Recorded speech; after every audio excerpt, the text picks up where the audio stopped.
Tonight is the first and possibly only time Vice President Harris and former President Trump will face off on a debate stage. There's no live audience, no opening statements, and candidates' mics will be muted when it's not their turn to speak.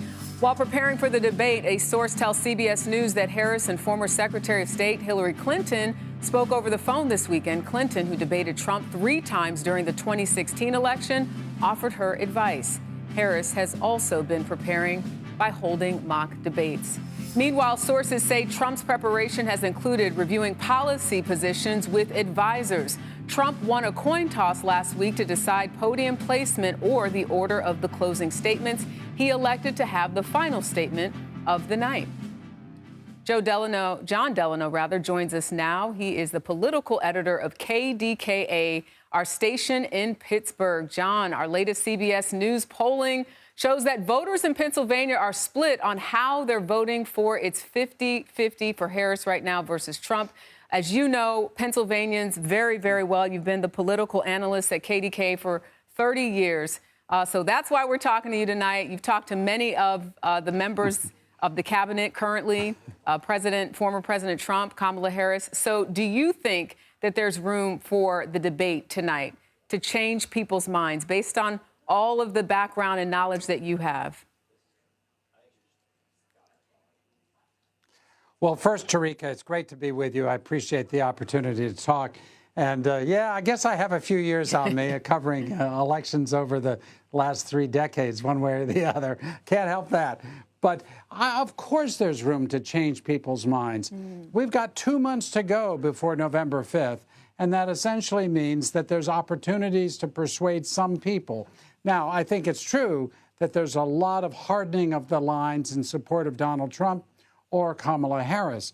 But the measure in between, the people in between, are really going to make the difference in this election. And I do think this debate, just remember the last debate with President Biden, that changed everything. It sure did. So something could happen tonight. It's why everyone ought to be watching CBS and watching the debate and see what transpires. But I really do believe that there are people who are not wedded to one candidate or the other firmly here in Pennsylvania.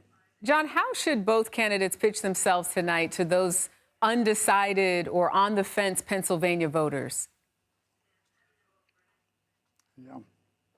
Well, it's a great question. And of course, it's one that I'm sure the campaigns have agonized over for months, trying to figure out, if I'm in a debate, what am I going to say and do?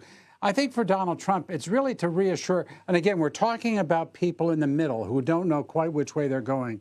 For Donald Trump, I think it's to reassure people that he's not nuts, that he's not crazy, that he doesn't go off the wall one way or the other, that he's not a misogynist, that he's not somebody who just attacks, but rather focuses on his accomplishments during the 4 years of the Trump administration. I think that's going to be key for him. For Kamala Harris, I think it's reassuring people that she's really up for the job. There's a lot of questioning as to whether or not she is capable of doing this job. And I think there's every reason to believe she is. After all, she's been vice president, a U.S. senator, a state attorney general, a district attorney. I mean, she's got years of government experience, far more than Donald Trump. But the question is reassuring people that she's on top and that she has specific policies that people want to hear about. I think that's her goal tonight. They're both different goals, but they can both achieve their goals in one debate. Yeah, and we just had a graphic up there talking about, do you know what the candidates stand for? So really, like you said, hitting home on who are you and who will you be if you are in that seat. According to our CBS polling as well, the top factor when considering who voters will vote for is all about the economy. That's a pretty broad topic, as you know, specifically in Pennsylvania. What are the major economic issues facing voters right now in the Keystone State?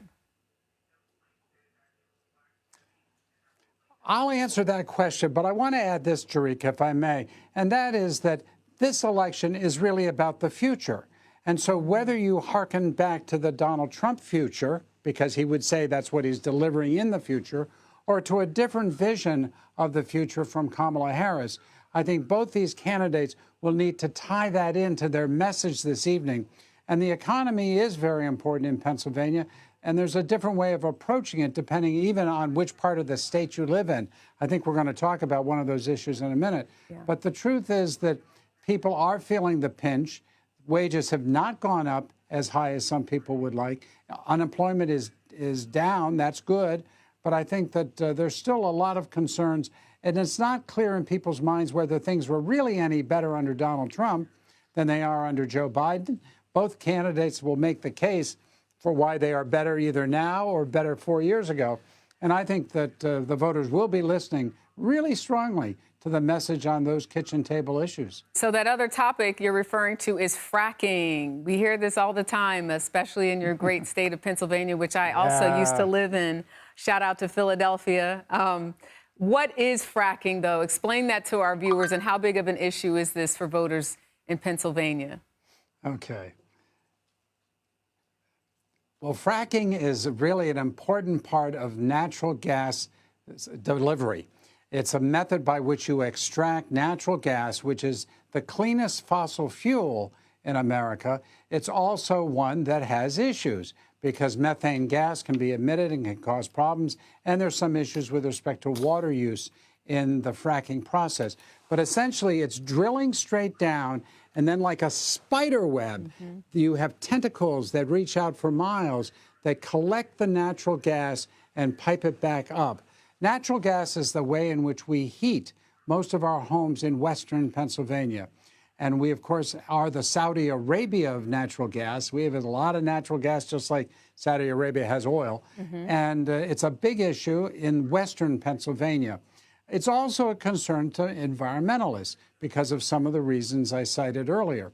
And the politicians who are good at this, and Governor Josh Shapiro is one of them, and his predecessor was too, they insist they are not opposed to fracking, but that we will find better ways to capture pollution from fracking and to keep people safe and sound. You noted I had interviewed President Biden. I had 4 interviews with Joe Biden during the 2020 election. And Eureka, in every single one of those interviews, he made a point of saying, I do not oppose fracking. I do not oppose fracking. So obviously the candidates think it's an important issue. It's not as important in the eastern part of the state where you were at in Philadelphia because they don't frack. Right. But out here in the western part of the state, really a critical issue. We're going to watch and see if anybody talks about it tonight. I think they will. My bet is that they definitely will bring it up, especially just because there's been so much attention on Pennsylvania. I think so, too. All right. Jon Delano, thank you so much for your time. Always a pleasure. I agree with you. I think you're absolutely right. Thank you. Another reminder, the first 2024 presidential debate airs tonight at 9 p.m. Eastern. It's hosted by ABC News, but you can watch it right here on CBS News 24/7, so make sure you stay with us.